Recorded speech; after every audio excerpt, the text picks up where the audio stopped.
Hello my dear students, एक बार फिर से आप सभी का टारगेट गुरुकुल के इस ऑनलाइन लर्निंग प्लेटफॉर्म पे स्वागत है। कहते हैं ना कि एवरीथिंग इज पॉसिबल, बस जुनून होना चाहिए आपके अंदर। मैं क्यों ऐसा बोल रहा हूँ कि बच्चों, अभी मैंने व्हाट्सअप खोला कुछ देर पहले, इस वीडियो को रिकॉर्ड करने से पहले मैंने व्हाट्सअप खोला तो बहुत सारे बच्चे ऐसे हैं, सर ये नहीं हो रहा है, वो नहीं हो रहा है। बच्चों, मैं बोल तो रहा हूँ, अगर आपके पास जुनून है सब कुछ पॉसिबल है मेरे भाई। ऐसी कुछ भी ऐसी चीज़ नहीं है पृथ्वी पे जो पॉसिबल नहीं हो, इम्पॉसिबल हो।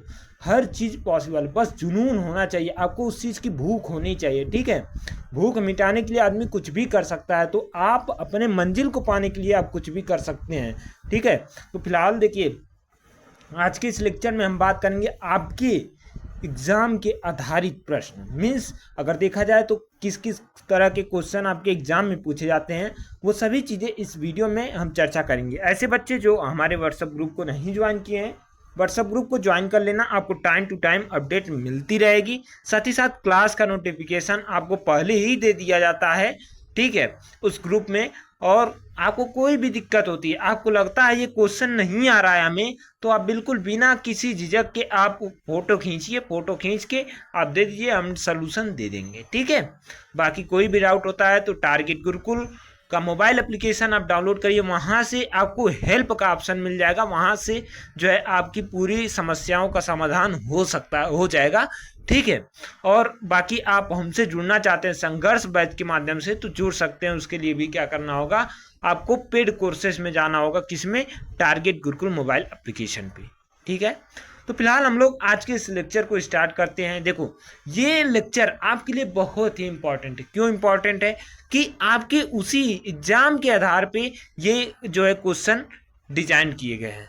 ठीक है, इसमें देखिए, आपको लगता होगा कि सर जो है क्वेश्चन कम कराए रहे हैं, लेकिन ऐसा कुछ भी नहीं है मेरे दोस्त। इसमें क्या है कि आपको देखने में क्वेश्चन कम है, लेकिन एक क्वेश्चन से जितने क्वेश्चन बन सकते हैं उन सभी चीज़ों के बारे में हम लोग चर्चा करेंगे। मीन्स देखा जाए तो जैसे क्वेश्चन नंबर 26 है आपका, ठीक है, यहाँ पे देखो आधारीय बीज, ठीक है, आधारीय प्रोज नहीं होगा, यहाँ पे बीज के टैग का रंग पूछा है।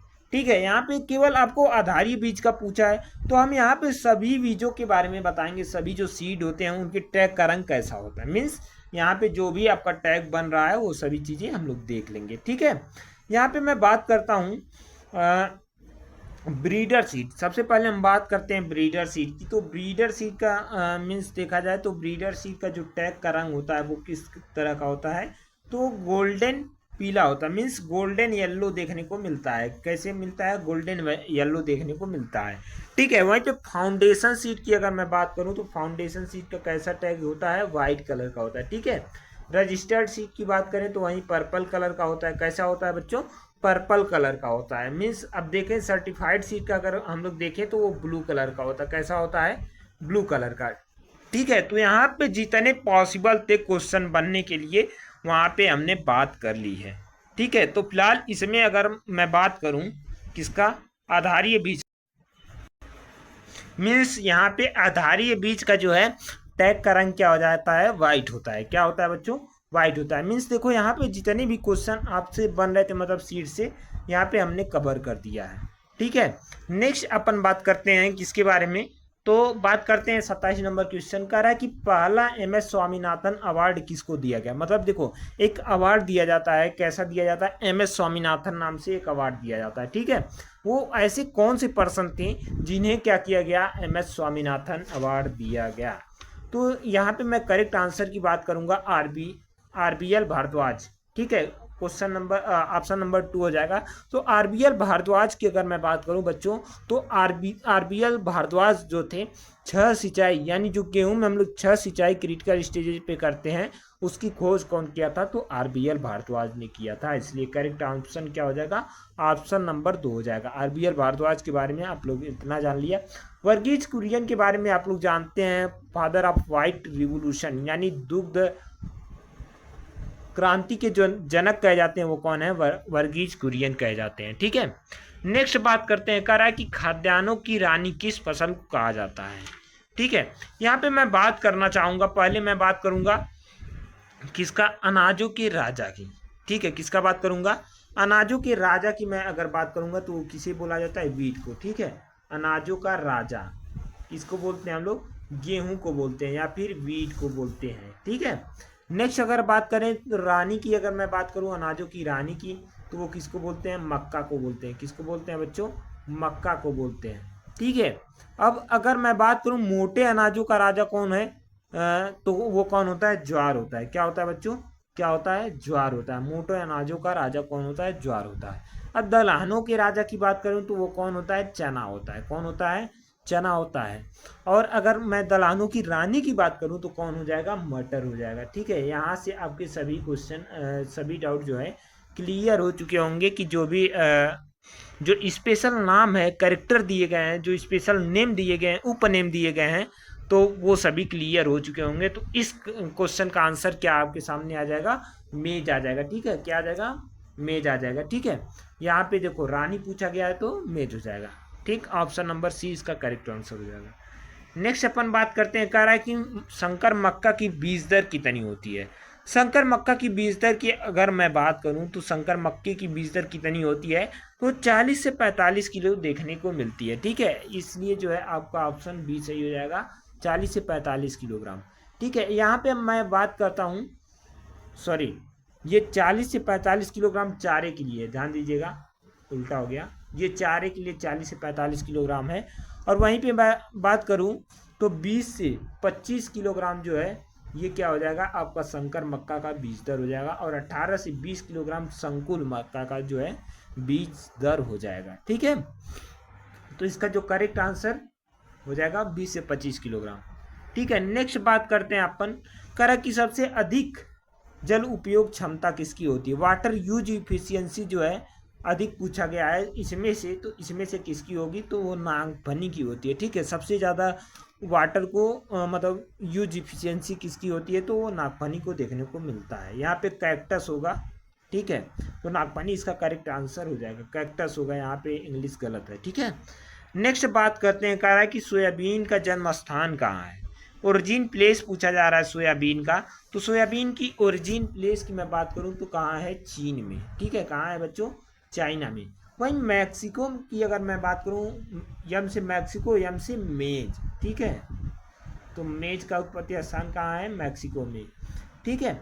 नेक्स्ट बात करते हैं अपन बाजरा और अरहर की। तो बाजरा और अरहर जो है अफ्रीका में देखने को मिलता है। कहाँ देखने को मिलता है, अफ्रीका में देखने को मिलता है बाजरा और अरहर, ठीक है। ध्यान दीजिएगा, बाजरा और अरहर सबसे ज़्यादा यही सब पूछे जाते हैं। ओरिजिन प्लेस से भी क्वेश्चन देखने को मिलते हैं आपके एग्जाम में, ठीक। तो इसका करेक्ट आंसर चीन हो जाएगा। नेक्स्ट बात करते हैं, सूर्यमुखी कैसा पौधा है, short day, long day, day neutral. तो यहाँ पे मैं बात करना चाहूँगा डे न्यूट्रल और शॉर्ट डे और लॉन्ग डे होता क्या है। मोस्टली जो प्लांट देखने को मिलते हैं, ठीक है, कैसे प्लांट, जो रबी सीजन के होते हैं, ठीक है। कैसे होते हैं, रबी सीजन के होते हैं, वो कैसे होते हैं, लॉन्ग डे होते हैं। कैसे होते हैं, लॉन्ग डे, ठीक है। रबी सीजन, ठीक है, RABI, रबी सीजन। अब इसमें कितनी प्रकाश की आवश्यकता होती है, तो मोर देन 10 to 12 आवर्स, ठीक है। 10 से 12 घंटे से ज़्यादा प्रकाश की आवश्यकता होती है। कब आवश्यकता होती है, तो फ्लावरिंग टाइम पे। ऐसा नहीं है कि जब हम क्रॉप लगा दिए तभी से, नहीं, वो फ्लावरिंग के टाइम में कंसीडर किया जाता है। 10 से 12 घंटा से ज़्यादा लाइट चाहिए, सूर्य की जो लाइट होती है उसकी आवश्यकता होती है। और 10 से 12 घंटे से अगर कम है तो वो कैसा प्लांट हो जाएगा, शॉर्ट डे प्लांट हो जाएगा। और डे न्यूट्रल में फ़र्क ही नहीं पड़ता किस तरीके से लाइट है, मतलब कोई ज़्यादा असर देखने को नहीं मिलता है, उसे डे न्यूट्रल बोलते हैं, ठीक है। तो यहाँ मैं सूर्यमुखी की बात करूँगा, तो सूर्यमुखी कैसा डे न्यूट्रल प्लांट होता है, ठीक है। नेक्स्ट बात करते हैं अपन अगले क्वेश्चन की, कह रहा है कि ज्वार की अधिक उपज देने वाली प्रजाति। देखो बच्चों, अगर वीडियो आपको पसंद आ रही है तो वीडियो को लाइक करना, और आपके लिए कृषक सीरीज कितना हेल्पफुल है वो ज़रूर कमेंट बॉक्स में बताना, ठीक है। हम चाहते हैं कि हमारे बच्चे जो हैं ज़रूर अपनी फीडबैक रखें, ठीक है। और जो भी आपके सहपाठी हैं, जो आपके कॉलेज से हैं, जो इंटर कॉलेज से हैं, उन तक क्या करिए, वीडियो को ज़रूर फैलाइए, ठीक है। यहाँ पे बात करते हैं ज्वार की अधिक उपज देने वाली किस्मों के बारे में, ठीक। तो यहाँ पे जो इसका करेक्ट आंसर होगा M35-1, ठीक है, ऑप्शन 4 हो जाएगा। लेकिन अब मैं बात करता हूँ CHS-9 की, CHS-1 की। ये दोनों बहुत ही इंपॉर्टेंट वैरायटीज़ हैं ज्वार की, ठीक है। सोरगम की बहुत अच्छी वैरायटी हैं। CHS9 की अगर हम बात करें तो ये ड्रॉट और सैलिनिटी टॉलरेंट वैरायटी है। कैसी है? ड्रॉट यानी सूखा सहनशील क्या है प्रजाति है CHS9। और CHS1 is most important varieties of sorghum. Sorghum की सबसे पहली वैरायटी कौन थी? हाइब्रिड वाली। हाइब्रिड सबसे पहली वैरायटी सोरगम की CHS1 थी, ठीक है। तो इसका जो करेक्ट आंसर फोर्थ हो जाएगा, और CHS1 को याद रखिएगा और CHS9 को याद रखिएगा, ठीक है। नेक्स्ट बात करते हैं, कर है नीपिंग क्रिया किस फसल से संबंधित है, ठीक है। नीपिंग क्रिया किस फसल से संबंधित है? तो वो चना से होती है, ठीक है। चना में हम लोग क्या करते हैं? नीपिंग मीन्स देखो तो ऊपरी ब्रांचेस को हम लोग क्या करते हैं? रिमूव कर देते हैं। क्या करते हैं? रिमूव कर देते हैं। जो ऊपरी टिपिकल ब्रांच होती है उसको क्या करते हैं? रिमूव कर देते हैं, जिससे कि प्रोडक्शन ज़्यादा होता है, ठीक है। इस उद्देश्य से किया जाता है। तो ये किस में की जाती है? चना में। तो इसका करेक्ट आंसर क्या हो जाएगा? ग्राम, ठीक है। ऑप्शन बी इसका करेक्ट आंसर हो जाएगा। नेक्स्ट बात करते हैं अगले क्वेश्चन की तरफ। कह रहा कि तिलहनी फसलों में सबसे उपयुक्त तत्व कौन सा है? मीन्स देखो, अगर हम लोग तिलहनी फसल बो रहे हैं तो उसमें सबसे ज़्यादा हम लोग क्या प्रीफर करते हैं? सल्फर को। किसको प्रीफर करते हैं? सल्फर को। ये भी क्वेश्चन बहुत ज़्यादा देखने को मिलता है। नेक्स्ट बात करते हैं डिस्क हल का डिस्क कोण क्या होता है? मीन्स हल का डिस्क कोण अगर बात करें तो 42 से 45 डिग्री देखने को मिलता है, ठीक है। कितना होता है? 42 से 45 डिग्री देखने को मिलता है। नेक्स्ट अपन बात करते हैं, कह रहा है कि दुग्धशाला मीन्स देखो डेयरी के जो बर्तन यूज किए जाते हैं वो किस धातु के बने होते हैं, वही पूछा जा रहा है। तो इसमें जो है इसका जो करेक्ट आंसर होगा एल्यूमिनियम के बने होते हैं। कैसे बने होते हैं? एल्यूमिनियम के बने होते हैं, ठीक है। ऑप्शन फोर्थ इसका करेक्ट आंसर हो जाएगा। नेक्स्ट बात करते हैं, कह रहा है कि कुट्टी काटने वाली मशीन के जो गड़ासे बने होते हैं वो किस टाइप के होते हैं? मीन्स किस लोहे का यूज किया जाता है? तो उसमें जो यूज करते हैं उच्च कार्बन इस्पात की यूज करते हैं, हाई कार्बन स्टील की जो है यूज करते हैं, यानी ऑप्शन सी इसका करेक्ट आंसर हो जाएगा। नेक्स्ट हम लोग बात करते हैं, कह रहा है कि पशु चालित मीन्स जो गन्ना पेरने वाली मशीन है, ठीक है। कौन सी मशीन? पशु चालित वाली। तो उसमें बेलन की संख्या पूछी जाती है, तो वो कितने होते हैं? 3 होते हैं। देखो इसमें हर सब्जेक्ट से आपको क्वेश्चन देखने को मिल रहे हैं, ठीक है। एकदम उसी पे आधारित बनाया गया है जिस तरीके से आपके इंट्रेंस एग्जाम में क्वेश्चन आने वाला। आप किसी भी इंट्रेंस एग्जाम की तैयारी कर रहे हो, CUET, यूपी कैटेट या फिर DDU इंट्रेंस एग्जाम या फिर यूपी कॉलेज या फिर TDPG कॉलेज या फिर किसी भी इंट्रेंस एग्जाम की तैयारी कर रहे हो, तो ये बहुत ही इंपॉर्टेंट क्वेश्चन रहने वाला है। मीन्स ये सीरीज जो है आपको बहुत हेल्प करेगी। नेक्स्ट बात करते हैं, भारतीय कृषि अनुसंधान संस्थान का मुख्यालय मीन्स IARI की स्थापना। मीन्स देखो स्थापना की अगर हम बात करें तो 1905 ईस्वी में इसकी स्थापना होती है, ठीक है। क्या होती है? स्थापना होती है। पूसा नई दिल्ली में जो है इसकी स्थापना होती है, ठीक है। तो इसका जो आंसर हो जाएगा वो क्या हो जाएगा? ऑप्शन डी, ठीक है, न्यू दिल्ली। नेक्स्ट बात करते हैं, भारत में कुल सस्य पारिस्थितिकी क्षेत्र क्या है? मीन्स इकोलॉजिकल एरिया इंडिया में कितना है? तो वो 20। वहीं पे क्लाइमेटिक जोन अगर पूछा जाता है वो कितने होते हैं? 50। तो इसका जो करेक्ट आंसर हो जाएगा 20 हो जाएगा, ठीक है। एग्रो इकोलॉजिकल 20, ध्यान से सुनिएगा, यहाँ बच्चे बहुत कंफ्यूज होते हैं। एग्रो इकोलॉजिकल 20 और क्लाइमेटिक जोन जो होते हैं वो 15 होते हैं, ठीक है। इसे नोट कर लेना, बहुत हमें भी कन्फ्यूजन होती थी, ठीक है। तो हमने क्या किया कि हमने एक अच्छे तरीके से इसको लर्न कर लिया, ठीक है। तो तब से बोलता नहीं है, तो इसलिए आप लोग भी अच्छे तरीके से इसे लर्न कर लीजिएगा। नेक्स्ट बात करते हैं, ओजोन परत वायुमंडल की किस परत में पाई जाती है? तो वो किस में पाई जाती है? स्ट्रेटोस्फीयर समताप मंडल में जो है ओजोन परत पाई जाती है, ठीक है। तो इसका जो करेक्ट आंसर हो जाएगा ऑप्शन सी हो जाएगा, ठीक है। नेक्स्ट बात करते हैं, धान की वह प्रजाति जिसकी खेती सर्वाधिक भारत में की जाती है, ठीक। अब यहाँ पे मैं बात करूँगा एक एक चीज़ के बारे में। तो जपोनिका की बात करता हूँ, तो जपोनिका की मोस्टली खेती कहाँ होती है? जापान में होती है, ठीक है। और जवानिका की अगर बात करें तो इंडोनेशिया में होती है। इसकी कहाँ होती है? जापान में। कहाँ होती है? जापान में। और इसकी कहाँ होती है? इंडोनेशिया में। कहाँ होती है बच्चों? इंडोनेशिया में होती है। और इसकी कहाँ होती है? इंडिका को, तो इंडिका इंडिया। ठीक है, कहाँ होती है, इंडिया में। ठीक है, नेक्स्ट बात करते हैं अपन, कह रहा है कि श्री SRI विधि से धान की बीज दर, धान की बीज दर SRI विधि से पूछा गया है, तो ये 6 किलोग्राम होता है, मीन्स 5 किलोग्राम कहीं कहीं देखने को मिलता है, लेकिन इसमें 6 किलोग्राम जो है इसका करेक्ट आंसर हो जाएगा। पतले धान की 30 से 35 किलोग्राम होती है, 40 से 45 किलोग्राम मोटे धान की होती है। ठीक है, वहीं पे हाइब्रिड धान की बात करें तो 15 किलोग्राम पर हेक्टेयर देखने को मिलता है। ये सब किलोग्राम पर हेक्टेयर में है, ध्यान रखिएगा।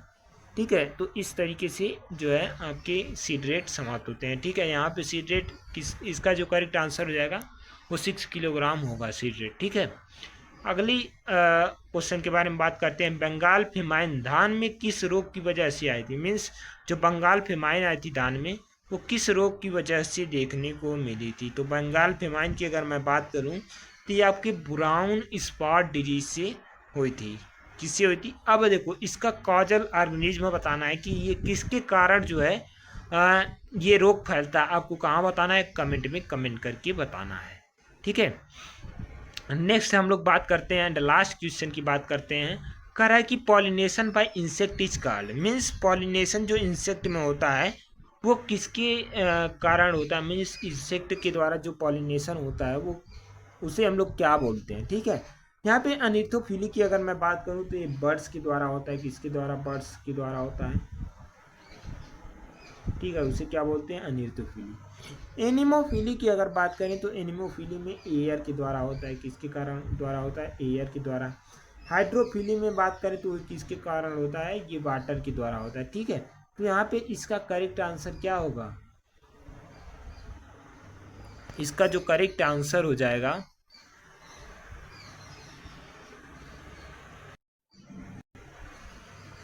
एंटोमोफिली हो जाएगा। ठीक है, क्योंकि देखो जो हम लोग इंसेक्ट का अध्ययन करते हैं वो एंटोमोलॉजी में करते हैं। ठीक है, तो उसके द्वारा जो पॉलिनेशन होता है उसे एंटोमोफिली कहते हैं। लेकिन यहाँ पे आंसर क्या हो जाएगा, नन ऑफ दी एबव, क्योंकि यहाँ पे ऑप्शन में है ही नहीं, तो अब क्या लगाओगे, नन ऑफ दी एबव, यानी चौथा ऑप्शन, इनमें से कोई नहीं। तो फिलहाल आज के लिए इतना ही रखते हैं। आप लोग अपनी राय जरूर रखिएगा कमेंट में, आपको ये कृषक सीरीज कितना हेल्प लगता है ये ज़रूर बताइएगा, और ये वीडियो ज़्यादा से ज़्यादा अपने क्लासमेट्स के साथ ज़रूर साझा करिएगा, क्योंकि हालांकि जो है आपके हम सभी जो है रिवीजन के माध्यम से आपके जो कॉन्सेप्ट होंगे उसे हम क्लियर कर देंगे। तो फिलहाल आज के लिए इतना रखते हैं। टिल टेक केयर, मिलते हैं नेक्स्ट वीडियो में, बाय बाय।